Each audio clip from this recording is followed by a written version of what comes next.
Vous voulez donc savoir, illustre Dionyette, quelle est la religion des chrétiens? Je vous vois très préoccupé de ce désir. Vous leur demandez publiquement et avec le plus vif intérêt quel est le Dieu sur lequel ils fondent leur espoir et quel est le culte qu'ils lui rendent. Qui donc leur fait ainsi mépriser le monde de la mort et leur inspire cet éloignement pour les fausses divinités des Grecs et pour les pratiques superstitieuses des Juifs? D'où leur vient cet amour qu'ils ont les uns pour les autres? Pourquoi ce nouveau culte, ces nouvelles mœurs n'ont-ils paru que de nos jours? J'approuve votre désir, Dionyette, et je demande à Dieu, qui seul donne la parole l'intelligence, de mettre dans ma bouche le langage le plus propre à changer votre cœur, et de vous faire la grâce de m'écouter, de manière que celui qui vous parle n'ait plus à s'affliger sur votre sort. Quand vous serez dégagé de toutes les préventions qui vous assiègent et affranchi de l'empire de l'habitude qui vous égare et présente un obstacle à la vérité, enfin, quand vous serez devenu un homme nouveau semblable à celui qui vient de naître, puisque de votre aveu la parole que vous allez entendre est nouvelle pour vous, considérez des yeux et de l'esprit et du corps quelle est la nature et la forme de ceux que vous appelez et que vous croyez des dieux. L'un n'est-il pas fait d'une pierre semblable à celle que vous foulez aux pieds, l'autre d'un cuivre qui n'a pas plus de valeur que celui dont on fait les vases propres à votre usage, celui-ci d'un bois qui se pourrit, celui-là d'un argent qui réclame la surveillance de l'homme dans la crainte des voleurs, quelques-uns d'un fer rongé par la rouille, plusieurs d'une argile qui n'a rien de plus remarquable que l'argile qui, par sa forme, sert aux emplois les plus bas. Enfin, ne sont-ils pas tous d'une matière corruptible, façonnée à l'aide du fer et du feu, ou par un sculpteur, ou par un forgeron, ou par un orfèvre, ou par un potier? Aucun de ces dieux avait-il une forme, une figure, avant de les avoir reçus des mains de l'ouvrier? Tous les vases faits de la même matière ne peuvent-ils pas à l'instant devenir des dieux s'ils rencontrent des mains habiles qui leur rendent ce service? Comme aussi les dieux que vous adorez, ne peuvent-ils pas à leur tour, s'il plaît à l'ouvrier, devenir des vases semblables à ceux dont nous nous servons tous les jours? Tous ces dieux ne sont-ils pas sourds, ne sont-ils pas aveugles, inanimés, insensibles, incapables de se mouvoir? Ne les voit-on pas se pourrir, se corrompre? Et tels sont les dieux que vous servez, les dieux que vous adorez. Et vous, leurs adorateurs, vous leur devenez entièrement semblables. Les chrétiens ne vous sont odieux que parce qu'ils refusent de reconnaître de pareilles divinités. Mais vous qui vous courbez devant elles, ne les traitez-vous pas avec plus de mépris que ne le font les chrétiens? Plus que nous, vous les raillez, vous les outragez. Celles qui ne sont que d'argile ou de bois, vous vous contentez de les adorer. Vous ne leur faites pas l'injure de leur donner des gardes, mais pour les dieux d'argent, vous avez bien soin de les enfermer pendant la nuit et de les faire surveiller de l'œil pendant le jour, de peur qu'on ne les enlève. Les honneurs que vous leur rendez sont un vrai supplice pour eux, s'ils sont doués de sentiments. Mais s'ils en sont tout à fait privés, vous le faites trop voir par cette odeur de sang et de graisse qui s'exhale dans les sacrifices que vous leur offrez. Qui de vous la supporterait et se laisserait ainsi suffoquer?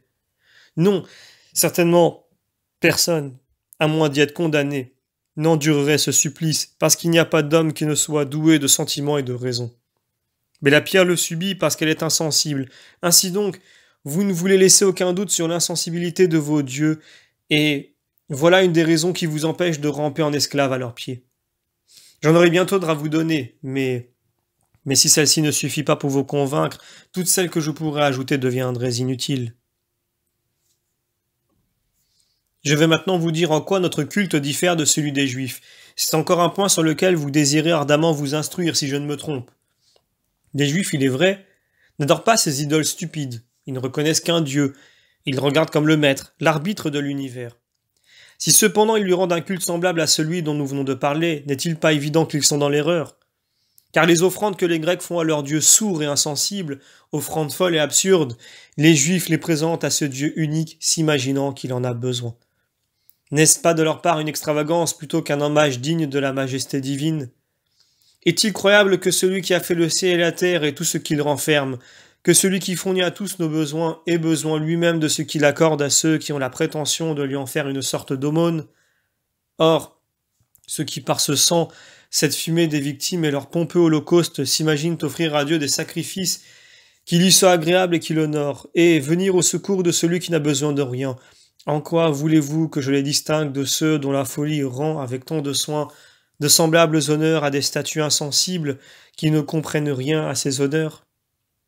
Vous parlerai-je des précautions minutieuses que prennent les Juifs sur le choix des viandes, de leur superstition sur l'observance du Shabbat, de leur jactance à cause de leur circoncision, de l'hypocrisie de leurs jeûnes et de leurs cérémonies au retour de nouvelles lunes? Tout cela est si absurde, si peu digne d'être raconté, que vous pouvez vous dispenser de l'apprendre et que je crois pouvoir vous en faire grâce. Dans cette multitude d'êtres que Dieu a fait pour l'usage de l'homme, admettre les uns comme portant le caractère de la sagesse de leur auteur, rejeter les autres comme inutiles et superflus, n'est-ce pas un crime? Se glorifier de la circoncision comme du sceau de l'élection divine, comme d'un signe qui atteste de la part de Dieu une prédilection toute particulière, n'est-ce pas une folie des plus ridicules? Que dirais-je de cette attention continuelle à suivre le cours de la lune et des astres pour observer les jours et les mois, arranger à sa manière les plans de la sagesse divine, les révolutions des saisons, distinguer des jours de joie, des jours de deuil? Est-ce faire preuve de piété et non pas de délire? Je vous en ai dit assez, je pense, pour vous montrer que c'est avec raison que les chrétiens s'éloignent de l'imposture et de la vanité des idoles, de la superstition, de la jactance des juifs. Mais le sublime mystère de leur culte tout divin, n'espérez pas l'apprendre d'une bouche mortelle. Les chrétiens ne sont distingués du reste des hommes ni par leur pays, ni par leur langage, ni par leur manière de vivre. Ils n'ont pas d'autre ville que les vôtres, d'autre langage que celui que vous parlez, rien de singulier dans leur habitude. Seulement, ils ne se livrent pas à l'étude de vains systèmes, fruits de la curiosité des hommes, et ne s'attachent pas comme plusieurs à défendre des doctrines humaines, répandues selon ce qu'il a plu la providence dans des villes grecques ou barbares. Ils se conforment pour le vêtement, pour la nourriture, pour la manière de vivre aux usages qu'ils trouvent établis, mais ils placent sous les yeux de tous l'étonnant spectacle de leur vie tout angélique et à peine croyable. Ils habitent leur cité comme étrangers, ils prennent part à tout comme citoyens, ils souffrent tout comme voyageurs. Pour eux, toute religion, toute région étrangère est une patrie, et toute patrie ici-bas est une région étrangère. Comme les autres, ils se marient, comme les autres, ils ont des enfants. Seulement, ils ne les abandonnent pas, ils ont tous une même table, mais non une même couche. Ils vivent dans la chair et non selon la chair. Ils habitent la terre, et leur conversation est dans le ciel. Soumis aux lois établies, ils sont par leur vie supérieurs à ces lois. Ils aiment tous les hommes et tous les hommes les persécutent. Sans les connaître, on les condamne. Mis à mort, ils naissent à la vie. Pauvres, ils font des riches. Manquant de tout, ils surabondent. L'opprobre dont on les couvre devient pour eux une source de gloire. La calomnie qui les déchire dévoile leur innocence. La bouche qui les outrage se voit forcée de les bénir. Les injures appellent ensuite les éloges. Irréprochables, ils sont punis comme criminels, et au milieu des tourments, ils sont dans la joie comme des hommes qui vont à la vie. Les Juifs les regardent comme des étrangers et leur font la guerre. Les Grecs les persécutent, mais ces ennemis si acharnés ne pourraient dire la cause de leur haine. Pour tout dire en un mot, les chrétiens sont dans le monde ce que l'âme est dans le corps. L'âme est répandue dans toutes les parties du corps, les chrétiens le sont dans toutes les parties de la terre. L'âme habite le corps sans être du corps, les chrétiens sont dans le monde sans être du monde. L'âme invisible de sa nature est placée dans un corps visible qui est sa demeure. Vous voyez les chrétiens pendant leur séjour sur la terre, mais leur culte, qui est tout divin, ne tombe pas sous les yeux. La chair, sans avoir reçu aucun outrage de l'esprit, le déteste et lui fait la guerre, parce qu'il est l'ennemi des voluptés. Ainsi le monde persécute les chrétiens dont il n'a pas à se plaindre, parce qu'il fuit les plaisirs. L'âme aime la chair qui la combat et les membres toujours soulevés contre elle. Ainsi, les chrétiens n'ont que de l'amour pour ceux qui ne leur montrent que de la haine. L'âme enfermée dans le corps le conserve. Les chrétiens, enfermés dans ce monde, comme dans une prison, empêchent qu'ils ne périssent. L'âme immortelle habite un tabernacle périssable. Les chrétiens, qui attendent la vie incorruptible des cieux, habitent comme des étrangers les demeures corruptibles d'ici-bas. L'âme se fortifie par les jeûnes. Les chrétiens se multiplient par les persécutions.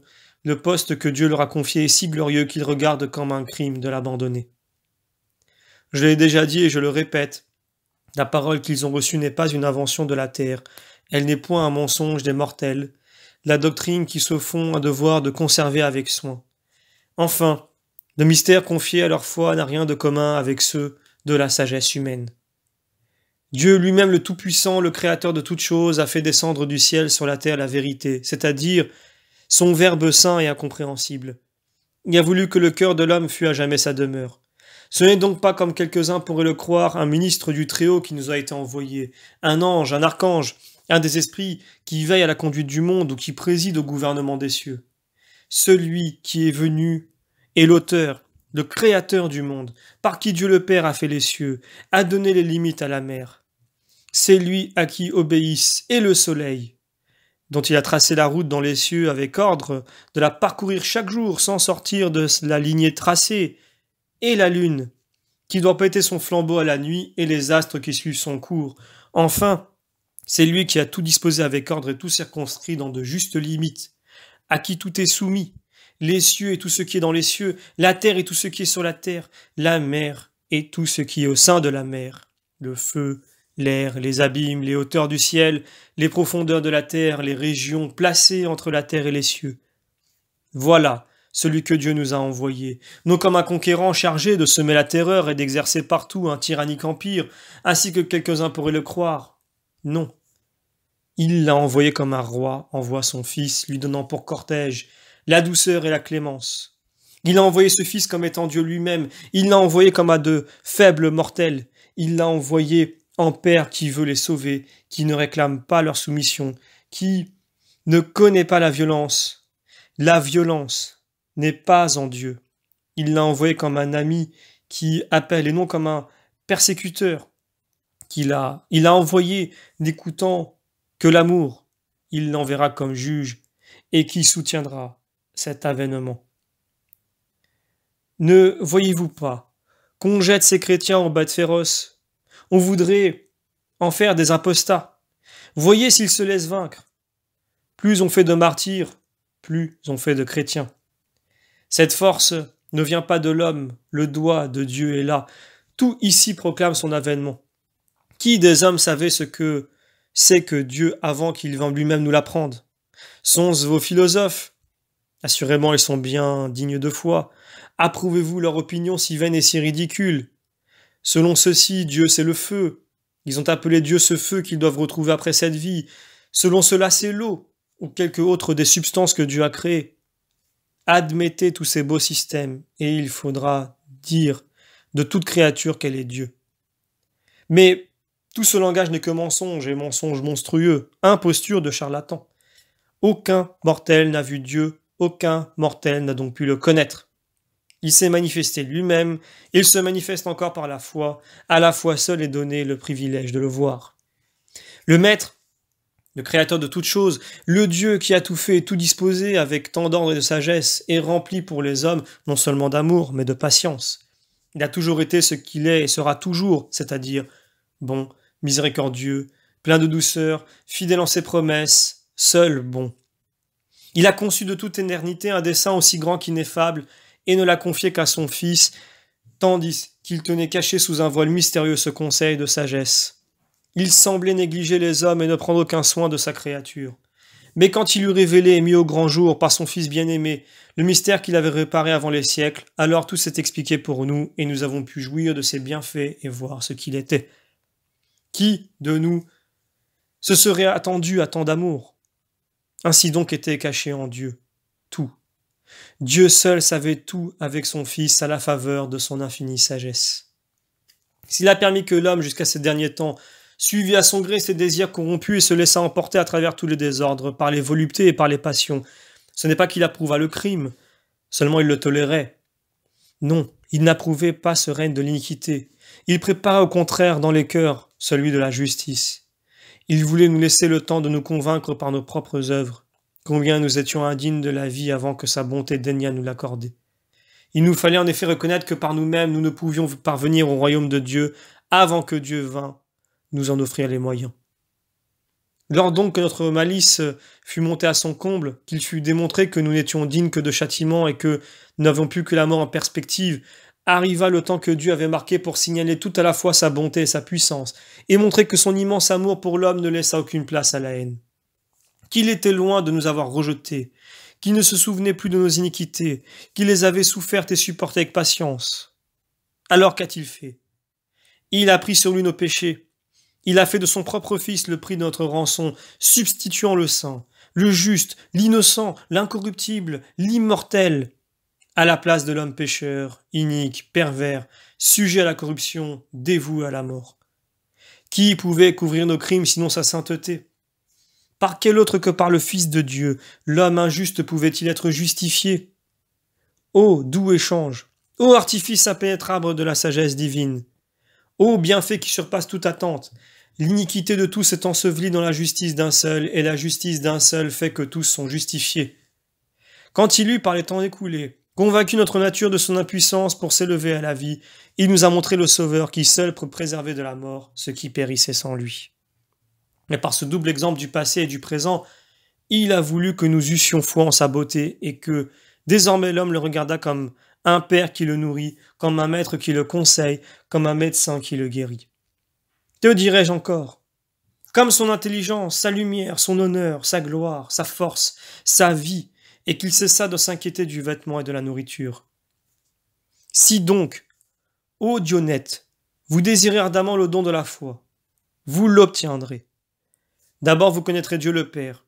Vous voyez combien il a aimé l'homme. C'est pour lui qu'il a créé le monde. Il a placé sous sa dépendance tout ce que le monde renferme. Il lui a donné l'intelligence et la raison. C'est à l'homme seul qu'il a permis de regarder le ciel. Il l'a formé à son image. Il lui a envoyé son Fils unique. Il lui promet son royaume. Il le donnera à ceux qui lui rendront amour pour amour. Oh, quelle joie sera la vôtre quand vous le connaîtrez. Combien vous aimerez celui qui le premier vous a tant aimé. Une fois touché de son amour, vous chercherez à l'imiter, à retracer sa bonté. Quoi? L'homme pourrait imiter Dieu? Quel langage? Cessez de vous en étonner. L'homme le peut puisque Dieu le veut. Faire peser sur ses semblables le joug de la tyrannie, se croire d'une condition meilleure que ceux qu'on opprime, étaler le faste de l'opulence, écraser le faible, tout cela ne fait pas le bonheur. Aussi, n'est-ce pas en cela que l'homme peut imiter son Dieu, car aucun de ses traits ne caractérise la majesté divine? Mais prendre sur soi le fardeau du malheureux, du lieu élevé où le ciel nous a placés, répandre des bienfaits sur ceux qui se trouvent en dessous de nous, garder les richesses comme des dons que Dieu fait passer par nos mains pour arriver à l'indigent, c'est devenir le Dieu de ceux qu'on soulage, c'est imiter Dieu lui-même. Alors en passant sur la terre, vous comprendrez qu'il est au ciel un Dieu qui tient les rênes du monde et qui le gouverne, comme un empire. Les mystères de Dieu se dévoileront à vos yeux. Vous en parlerez le langage. Vous aimerez, vous admirerez ces hommes que l'on opprime parce qu'ils ne veulent pas renoncer à ce Dieu. Vous condamnerez l'erreur et l'imposture du monde lorsque vous aurez appris à vivre pour le ciel et à mépriser ce que l'on nomme la mort. Vous ne redouterez qu'une seule mort, la véritable mort, celle qui est réservée aux pécheurs condamnés à des feux éternels qui seront à jamais leur supplice. Oui, vous admirerez ces hommes qui endurent ici-bas les tourments du feu pour la justice et vous proclamerez leur bonheur quand vous connaîtrez ce feu éternel auquel ils ont échappé. Ce que je vous dis est l'expression véritable de notre foi. C'est le langage même de la raison. Disciples des apôtres, je suis devenu le docteur des nations. La parole de vérité que j'ai reçue, je la transmets à ceux qui se montrent dignes de la recevoir.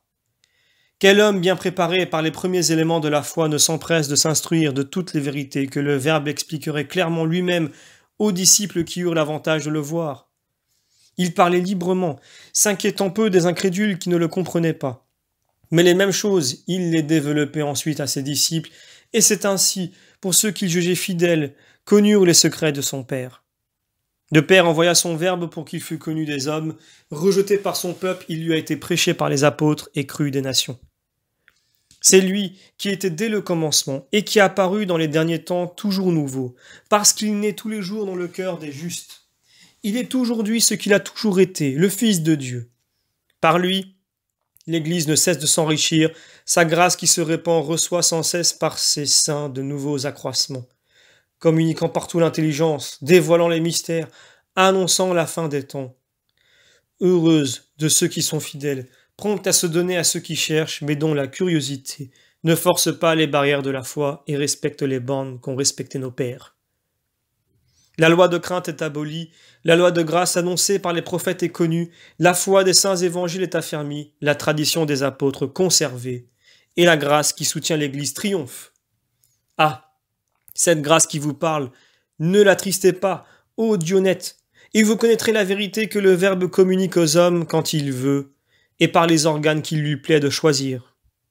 Il nous ordonne, il nous presse de parler, sa volonté réclame nos travaux, et l'amour nous porte à vous communiquer ce que nous avons reçu. Recueillez soigneusement, méditez avec attention ces vérités, et vous saurez de quel bien Dieu comble ceux qu'il aime. Votre âme sera comme un paradis de délices, comme un arbre fécond qui se couvre d'un riche feuillage, qui porte toutes sortes de fruits. Ces fruits seront votre parure. Vous les produirez en vous-même, dans le paradis. Terrestres furent plantés l'arbre de la science et l'arbre de la vie, car ce n'est pas la science qui fait mourir, mais la désobéissance. Il n'y a pas d'obscurité dans ces paroles de l'Écriture. Dieu planta au commencement l'arbre de vie au milieu du paradis terrestre. Nous montrons la science comme le chemin de la vie. Nos premiers parents en furent dépouillés par l'imposture du serpent pour n'en avoir pas bien usé. Il n'y a point de vie sans la science, et il n'y a point de science certaine sans la vraie vie. Aussi, ces deux arbres furent-ils placés près l'un de l'autre dans le paradis. L'apôtre l'avait bien compris, et voilà pourquoi, blâmant la science, qui veut régler la vie sans la parole de vérité, il dit « La science enfle, mais la charité édifie ». En effet, celui qui croit savoir quelque chose sans la science véritable à laquelle la vie rend témoignage, celui-là s'abuse. Il ne sait rien. Le serpent le trompe. Il n'aime point la vie. Mais celui qui fait marcher la crainte avec la science et cherche la vie, plante au sein de l'espérance et peut se promettre des fruits. Que cette science soit au fond de votre cœur, que la parole de vérité soit votre vie. Vous serez un arbre fertile, vous ne cesserez de produire les fruits que demande le Seigneur, fruits heureux, que n'atteint pas le souffle du serpent et que ne peut corrompre son imposture. Une autre Ève n'a pas participé à la corruption. Vierge, elle a notre foi. Le salut du monde apparut, l'intelligence est donnée aux apôtres, la Pâque du Seigneur s'accomplit, le cœur des élus se forme, l'ordre du monde se rétablit, le Verbe enfante des saints et triomphe. Par lui, Dieu le Père est glorifié. Gloire lui soit rendue, dans tous les siècles des siècles.